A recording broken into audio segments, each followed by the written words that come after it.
Welcome to ILTV's Israel Daily. I'm Emily Schrader, and coming up in today's newscast.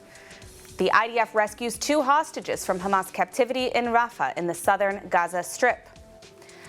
After over 3 weeks, U.S. President Joe Biden and Prime Minister Benjamin Netanyahu speak on the phone. And a new Super Bowl ad urges Americans to stand up to anti-Semitism.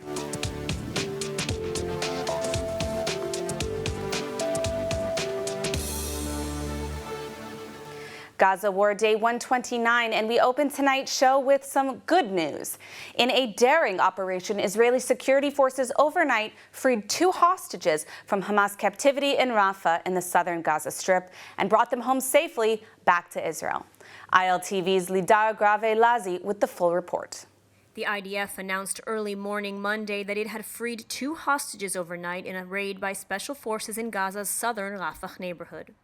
The 2 hostages were named as 60-year-old Fernando Simon Marman and 70-year-old Luis Har, who were kidnapped from Kibbutz Nir Yitzchak on October 7th. According to the IDF, shortly before 2 a.m., IDF forces, the Shin Bet, and the police anti-terror unit entered an apartment complex and rescued the 2 hostages from the second floor of the building. The forces used explosive devices and encountered heavy gunfire from Hamas terrorists, shielding the hostages with their bodies. הלילה החזרנו את לואיס ופרננדו הביתה. במבצע חילוץ משותף של צה"ל, שירות הביטחון הכללי והימ"מ, היחידה המיוחדת של משטרת ישראל, חילצנו את לואיס הר ואת פרננדו מרמן, שנחטפו על ידי חמאס ב-7 באוקטובר מניר יצחק. מדובר במבצע חילוץ מורכב תחת אש, בלב רפיח, על בסיס מודיעין רגיש ואיכותי מאוד של אגף המודיעין ושירות הביטחון הכללי. The 2 hostages were said to be in stable condition and were transferred to Sheba Tel Aviv Medical Center. I'm very happy to announce that this night 2 released hostages landed here at Sheba Medical Center, Israel's largest hospital. They were received in our ER, and initial examination were conducted by our ER staff, and they are in a stable condition, and we intend to continue and follow them up for the coming days until we'll be for sure clear of their medical situation.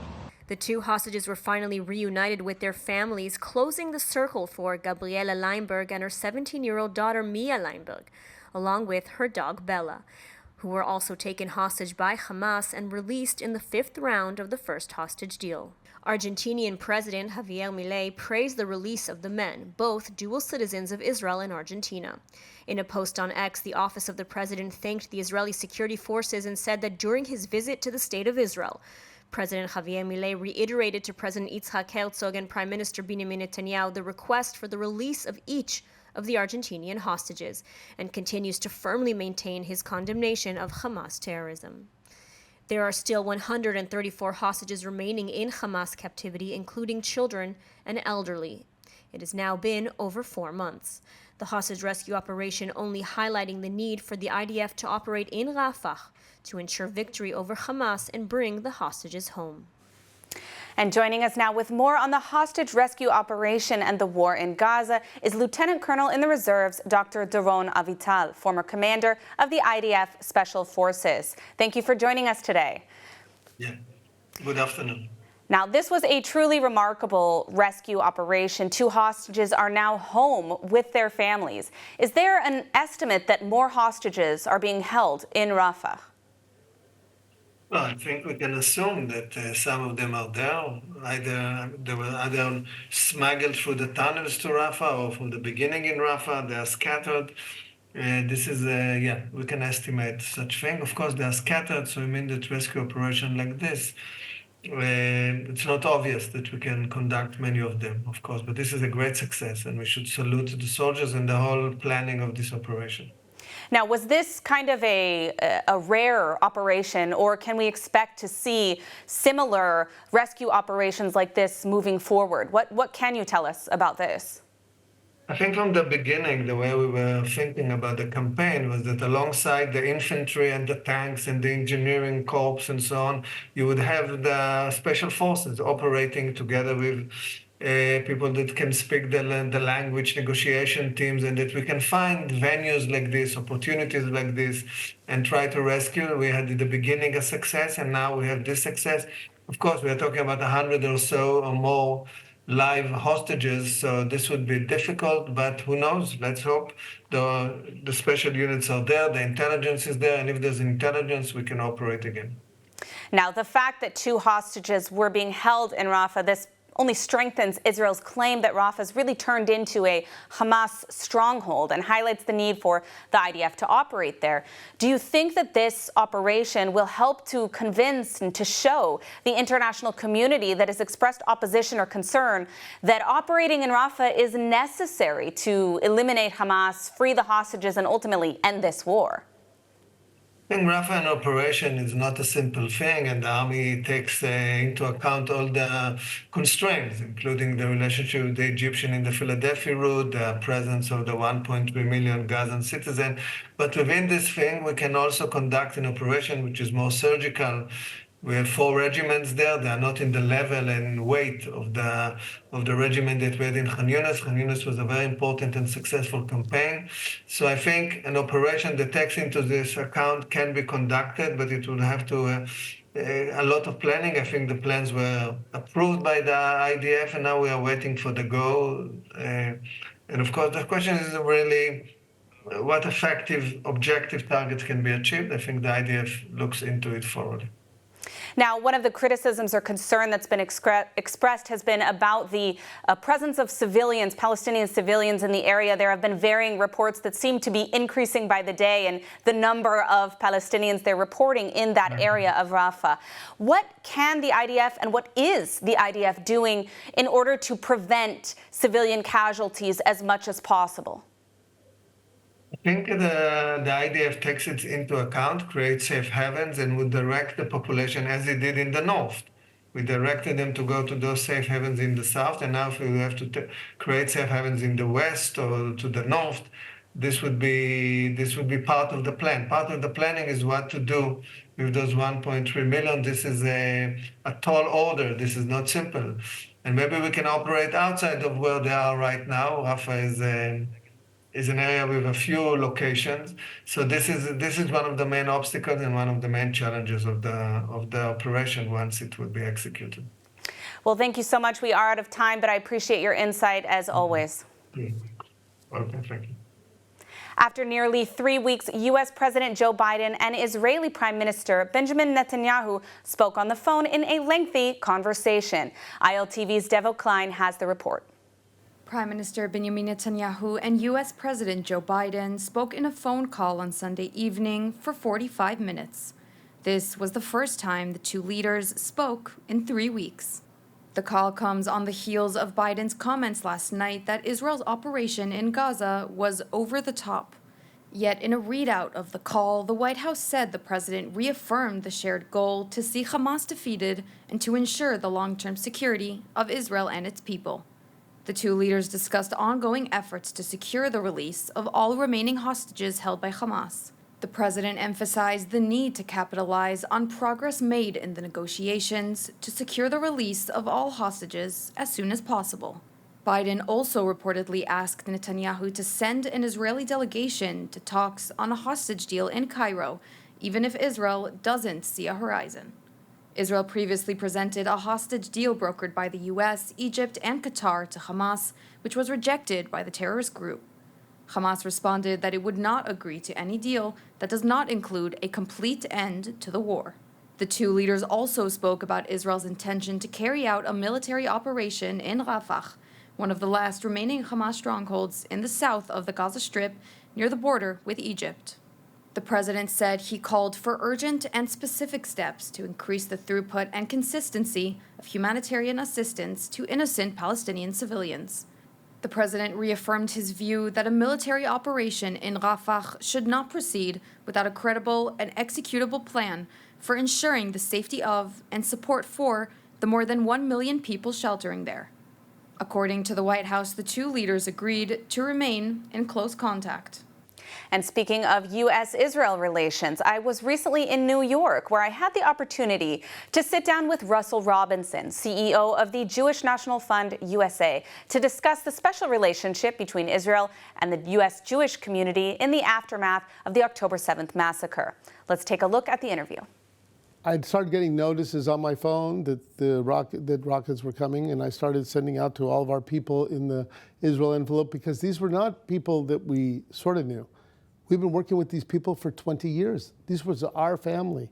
We immediately started setting up a situation room, not knowing what was happening, but we had been working with these communities before, Emily. We knew that there was going to be some sort of evacuation, and we had planned for it. Not for this. We had planned for all the others. So we started immediately on the ground, putting Zooms together with people. We were getting instantaneous from the people in the Israel envelope what was going on, and we were replacing them to different places. 3,700 people to Mitzpe Ramon. Over 3,200 people to Ramat HaNegev. Mitzpe Ramon is a town of 5,700 people. It almost doubled its population in 24 hours. So our situation room was going 24 hours a day because this was our family. So we were working with those evacuees every day. We took them in our school. We had 170 at one time. We had to learn how to be social workers, how somebody from Kiryat Shmona doesn't necessarily talk to somebody from Ashkelon. We learned a lot of things. We're serving food. Then we had classes. It wasn't something we were set up to do, but we did it. And we were working with the evacuees, 800 diapers going to Mitzpe Ramon per week. Mitzpe Ramon has not a grocery store. So you're moving people down there. And how did we work? We didn't wait for them to call us. Even today, this morning, 7 o'clock in the morning, I'm on with our situation room. They're on every day with the evacuees everywhere and been talking. And then 1 week into the war, we started building a plan called Livnot Biachad, build together. It was for the day after. So in the next 2 months, 20,000 people are moving back to the Israel envelope, and Jewish National Fund is moving them back, because the two most important things in disaster program is trust and bringing people back home. We have the trust because they're our family. We're redoing their public schools. We're building classrooms right now because the classrooms that they have to use in the Eshkol region and Shar HaNegev aren't available to them. So we're taking one of the kibbutzes that had old classrooms, and our volunteers, we have over 200 volunteers going to Israel every single week. We started that. We're going to have over 2,500 volunteers volunteering in Israel. Nobody's doing that. But we're doing it because we're not only going and picking fruit. Yes, we are. We're painting these new classes. We're going to paint people's homes if they want it. We're going to put new trees in their yards. We're going to put new benches. We're going to clean up their parks. They're going to do their public spaces and new furniture and give them the reveal moment. They can't take the circle of pain away, but it could give them that opportunity to sort of take that shower, get dressed, and start the day tomorrow. Because they know that we were with them yesterday, we're with them today, and we're going to be with them in the future. And that's our big signature projects that we're also working on, building the finest sports facility in the entire area of Israel that's going to be in Shar HaNegev. New opportunities, $1 million of scholarships for music scholarships. They killed our children at a music festival. They're not going to stop us from playing music. Every child in the Israel envelope who wants to play music will have a scholarship available to them. Everything we're doing is about turning it to the envy of Israel. So soon, there's a lot of housing sites we're doing there as well. If you want to live in one of the greatest areas of Israel, they used to call it 95% heaven, 5% hell. We're going to turn that percentage to 100% heaven. That's the Israel. Experience the power of truth with ILTV News. If you're looking for quality content and captivating visuals, join our news community and become an integral part of our team as we embark on a mission to unveil the real Israel, dismantling the web of lies and misinformation that surround reporting on Israel. By subscribing to ILTV News, you will not only have access to the latest updates, but you will also amplify our message, creating a ripple effect that carries the truth far and wide. Subscribe today and help reshape the narrative. Available on the web, Android, and Apple. If your response to the October 7th massacre by Hamas is but 75 years of occupation, well then this video is for you. 75 years of occupation would mean that Israel in its entirety, in any borders, has no right to exist. This is morally, historically, and legally false. The occupation of the West Bank only occurred after 1967, when Arab states invaded Israel to destroy it and lost. Gaza was controlled by Egypt until 1967, and Israel withdrew entirely in 2005. So what 75-year occupation are you talking about exactly? And from what nation's land did Israel occupy territory?